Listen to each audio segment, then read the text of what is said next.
Hello, and what is up, everyone? Welcome to Minecraft. I'm so glad to have you guys here for another episode.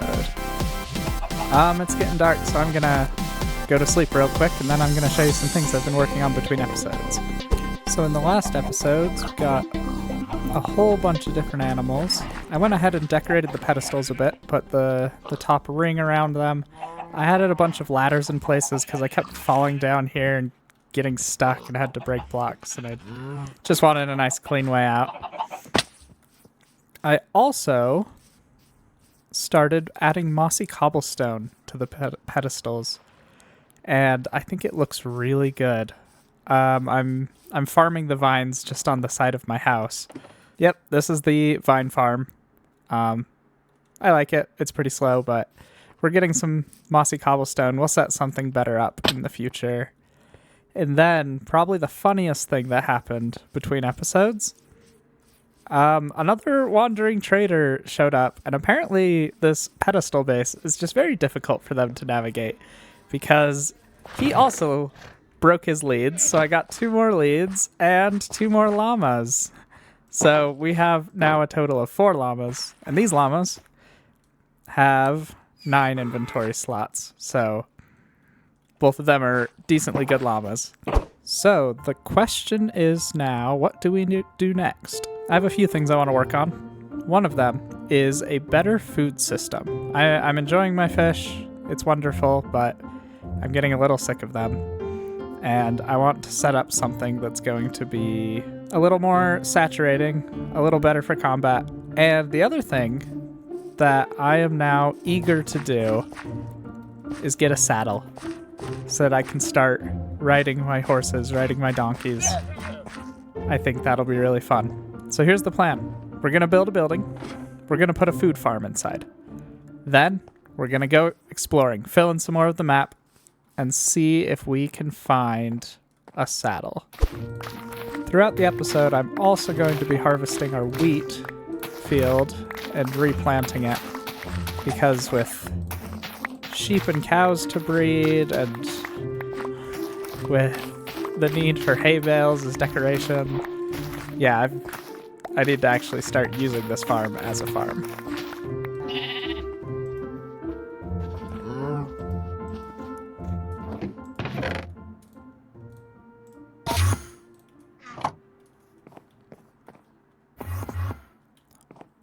Oh my goodness.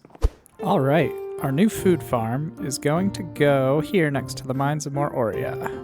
And we're going to be bringing in a new block that we haven't worked with yet, and that is Deep Slate. Much darker than anything else we've been building with so far, which is kind of why I'm putting it a little further away so that I can blend it into the rest of the base. Now, the first thing I need to figure out is how I want it to sit in relation to the mines. I'm thinking it'll work to have it pretty much pressed right up against the side of the mines. That'll be the right layer for it.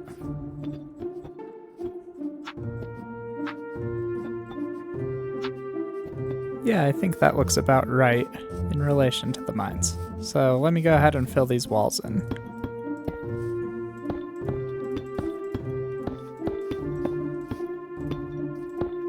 Alright, and I already know that for the rim I want to use polished deep slate. So let's grab half a stack of that. And then I'm also going to put a ladder right up the front center. Now, as you guys may have noticed in previous episodes, if you're paying attention, I've definitely been leaving these pedestals hollow. Hope that doesn't bother anyone. I'm actually thinking it could be cool to dig out everything underneath those pedestals and connect it into this big hidden chamber underneath the base, but who knows, maybe we'll do that. We're gonna do the same thing on this one. However, I want the platform to be made out of gravel, but gravel on its own is going to fall.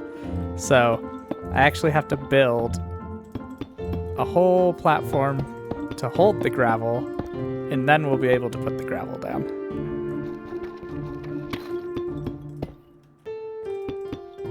Now, this area where the mountain comes onto the pedestal, I'm okay with it overlapping and covering a bit, but it is going to take some work to get it exactly how I want it.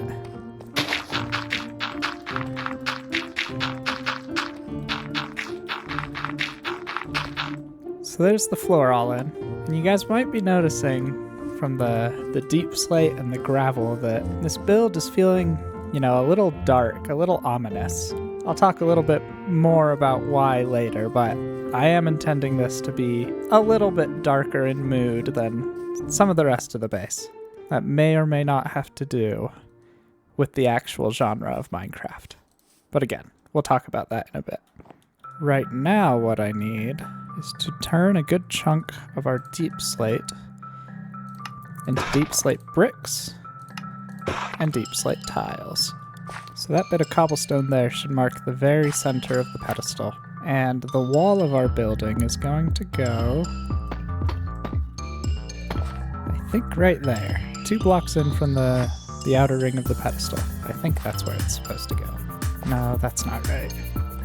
Everything needs to move back 1 block. There we go. Everything is 3 blocks in from the outside. Cool. So for the base of this building, I'm going to be using a mixture of deep slate tiles and deep slate bricks. I'm going to kind of try and just throw them in at random. So this is the basic shape of the structure. And then we need to bring it up 5 blocks tall. More pillagers.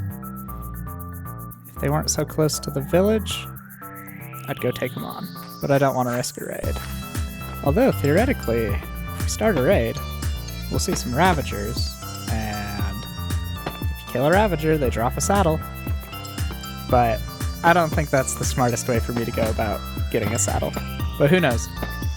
We'll keep that on the table as a last resort. So towers are one of the things that I really enjoy building in Minecraft, but I also find it somewhat difficult to get the shape right. Sometimes they look a little wonky. So I'm hoping that I'll be able to use some tricks to get the shape of this one right and get it really looking good. The next thing I need to do is kind of create a cool little transition between the layers of the tower. We're gonna achieve that using our good old friend, spruce logs. And you guys are never gonna guess this, but we're gonna strip them. Now what I'm hoping is that by putting some stripped spruce on this build, it's gonna help it tie in a little with the Mines of Moria right next to it, because thus far the palettes have been very different, but I think that's gonna help it feel a little more connected while still being darker. And you know what, guys? Before we keep building, let's grab some string and some bamboo, and let's go ahead and make ourselves some scaffolding. Scaffolding is a wonderful block to help with building. Alright, our next layer of the tower is going to come in 1 block, like that. We'll lower the corners down just a bit. Oh wow, I've always noticed when I build with a deep slate tile, deep slate brick combination that I tend to use more tiles than bricks, but the numbers are currently pretty close. I've used almost an equal amount. Well, and here on the tower is where we're going to switch up the block palette a bit. Bring in some stone bricks. Something like that. That's going to look good. And I want to do something similar that, like we did on this tower, the kind of indented wall trick here. And I think it could look cool to use andesite walls for that. A slightly different texture, slightly different color. Yeah, that looks good. The way the andesite looks when it's sunk back and shadowed over a little bit looks nice and dark, nice and spooky. Alright, with the base structure of the tower in, it's time to start working on the roof. For the roof, we're going to be using dark oak and spruce. So I think we'll start out with some upside down dark oak stairs. There they are. Good. Then we'll have a slab. Not a slab, sorry, a full block. Then more stairs. We'll continue that all the way around. I'm going to go ahead and light the top part of the build up. Now, we're going to have spruce stairs, and they're going to stick out 1 block past the dark oak. We will then have some blocks. Building conical tower roofs can be pretty tricky, but I've done a good bit of it, and I think I've learned how to do it pretty well. Alright, we've got everything to this point. I think we need full blocks in the corners again. Then the next layer, I want to do a little differently, where we're going to use some slabs, but then in the center we'll use a stair. So this level will be a little bit lower, but the middle section will keep sloping into the center of the tower. Now from here, we're gonna put slabs all across like this. This is kind of an interesting effect because it looks like we have a full block here, but this is actually the top of one block and the bottom of another. Then we're gonna do slabs. Then on all of these, we're gonna do stairs. And to finish the whole thing off, 3 fences for a nice tall point. Let's head down and see how this thing looks. Yeah, I like it. That looks good. Cool. So we've got the base of the tower. We've got the roof on. Now it's time to add all the details that are really gonna bring this tower to life. So our tower right now kind of consists of 3 distinct sections. We've got the deep slate base, then we've got this stone middle, and then we've got the wooden roof. I want to kind of blend those sections into each other. So to do that, we're gonna add a fence gate here, open it,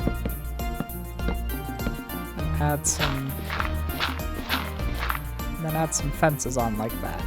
So that kind of pulls the roof down into the stone section of the tower. I think I'd like to put some spruce fences in there as well. Yeah, and with all that, the different colors don't start and stop with harsh lines. The spruce bleeds into the dark oak a little bit, the dark oak bleeds into the stone. Now we need to do that with the stone and deep slate sections. And I think we're going to do that in both directions. We're going to bring some deep slate up here, and we're going to bring some stone down here.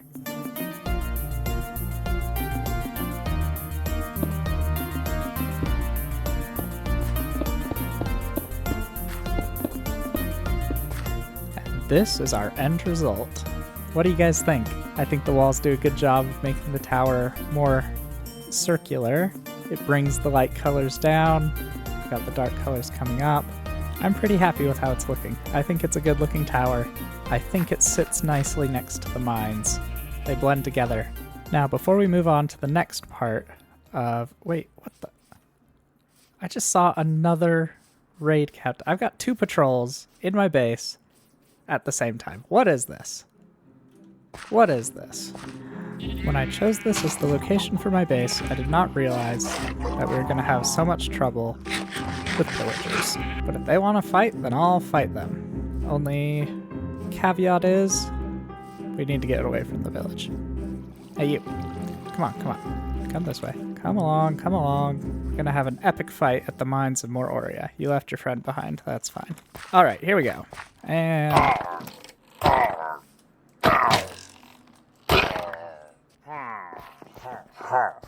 what do you guys think? Do you like my new tower? I will be taking no criticism. Not from the likes of you. Crossbows. Yeah, that's right. Fall off the mountain. Take fall damage.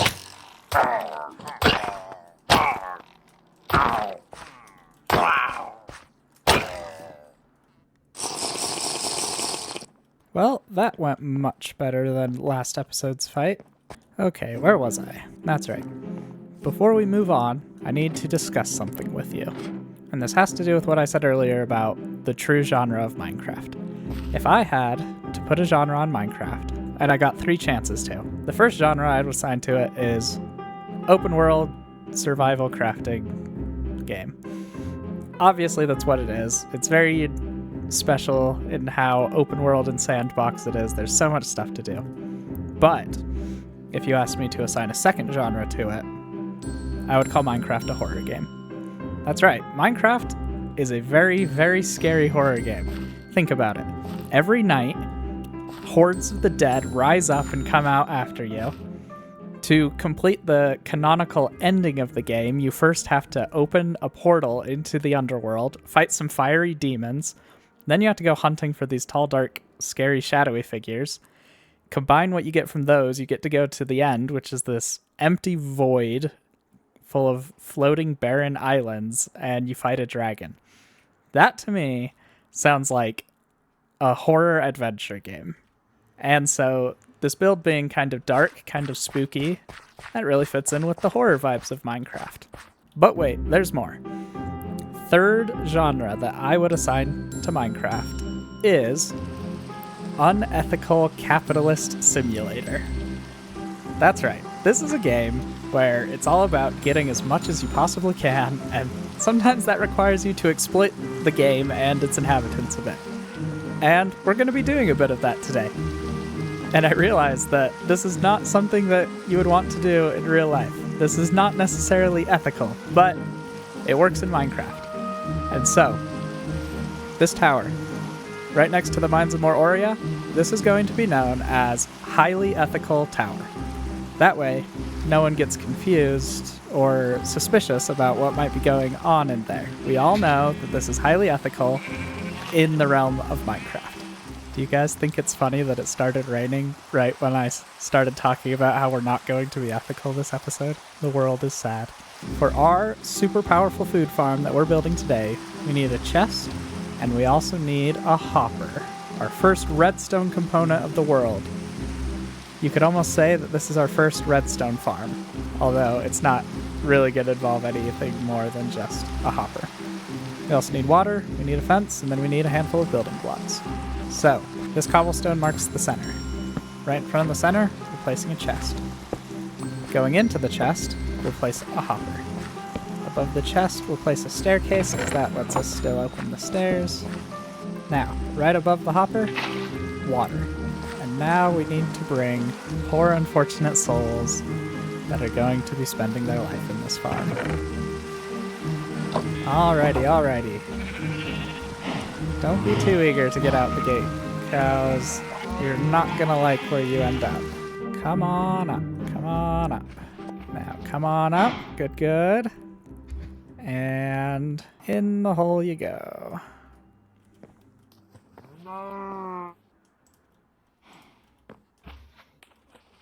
Now that we've got both cows in, a fence right on top of them. And that's it. That's the whole farm. So now for the interior. I actually don't want the gravel floor on the inside of the build. And instead, we're going to replace the gravel with dark oak planks. Then we're going to craft 2 smokers, and they're going to go here and here. Now we're going to use campfires.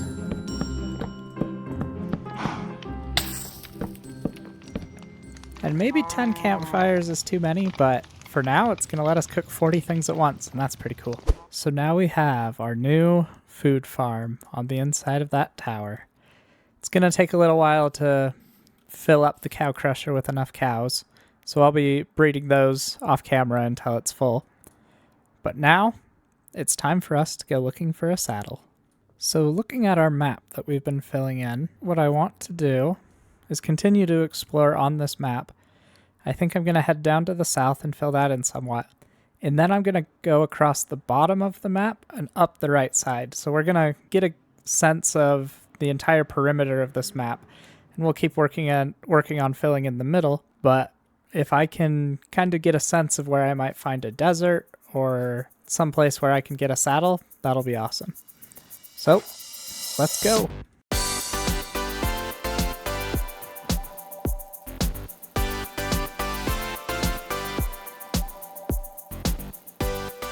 A massacre has occurred here. These poor sheep. They didn't stand a chance. Well, we made it to the southern point of the map, where we have this beautiful icy peaks. But now what we're going to do is we're going to turn left and head east. Ooh, look! A ruined nether portal. Some interesting loot. Yeah, sure, why not? So this south side of the map seems pretty cold, which isn't great if we're going for a desert. We could still find a village, though. I feel like a desert or a village is our best chance of getting a saddle early game-ish. If we don't get a saddle from a desert temple or a village, I know that we'll be able to get one once we get to the Nether, because they can spawn in Nether fortresses. There are also some Striders that spawn with them that we could potentially get one from. Another option, like we talked about earlier, would be to start a raid, fight a Ravager. Yeah, maybe we'll try doing something like that. It'd be a little crazy, but it could work.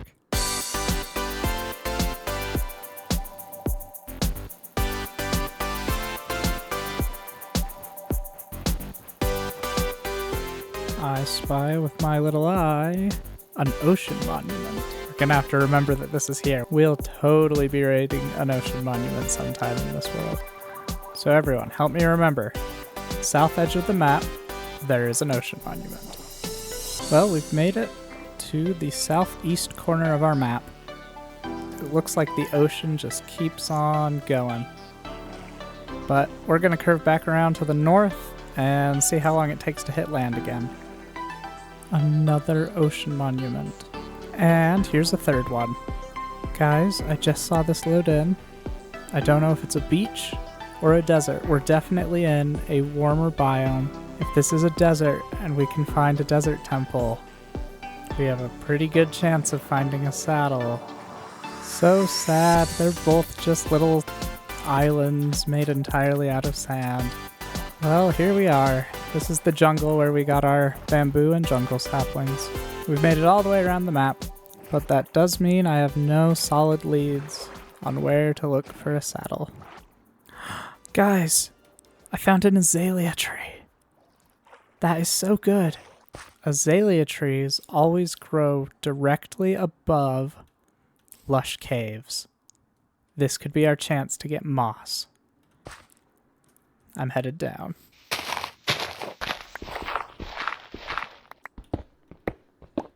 Alright, I've been digging for a pretty long time and I just found some clay. That tends to be a good sign that you're in or near a lush cave.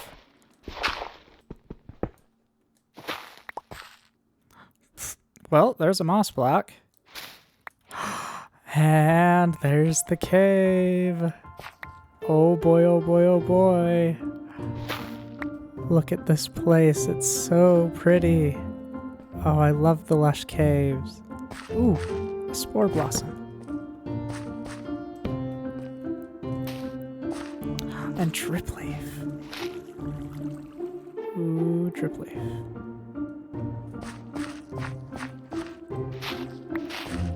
We got some moss, we got some drip leaf. Oh boy, we got a zombie friend.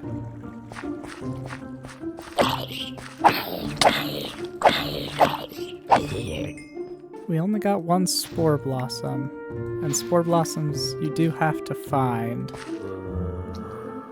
So I would love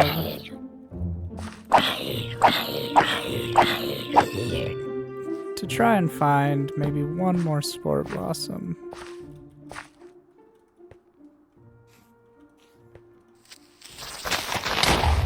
Oh gosh, that scared me so bad. Oh, I'm so glad I survived that. I'm a little bit lost already. I wasn't even in here that long. And I seem to have lost wherever it was that I came in from. Oh, that scared me.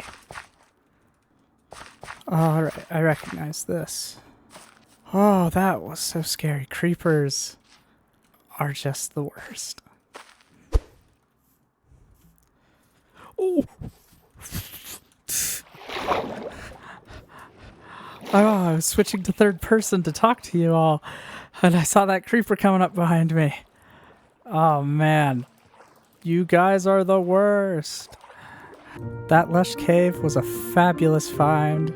We got moss, we got spore blossoms, we got drip leaf. Oh man, my heart is racing. These creepers are putting me so on edge, and my inventory is completely full. So, I'm gonna head home. You guys, I need to get a ranged weapon.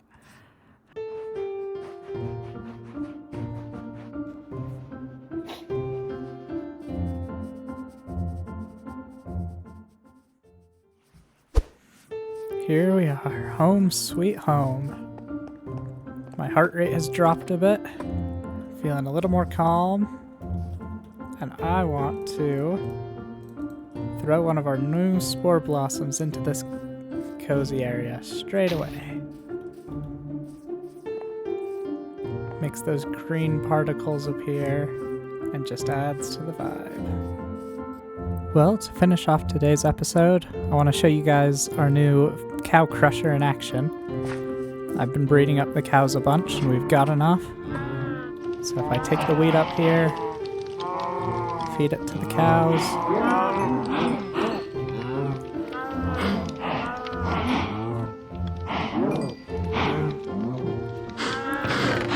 And you can see here that we've got beef and leather flowing in. Both things that I'm very happy to be collecting. And now we're going to kind of end as we began, because another wandering trader came by, dropped off his llamas. So now I've got even more llamas, more leads. Turns out my base is going to be a passive farm for leads and llamas, which I guess is okay. It also seems to attract a lot of pillagers. And yeah, maybe one day I'll use that in connection with this village to create something of a raid farm. That could be kind of fun. And it could be a good way to get a whole bunch of saddles. So with the new farm behind me and steak in my hands, I will bid you guys farewell. Thank you so much for enjoying this video with me. I hope you liked it. If you did, please leave a like. If you want to see more, go ahead and subscribe. There will be more episodes every Tuesday and Friday. And I will see you guys in the next episode. See you later.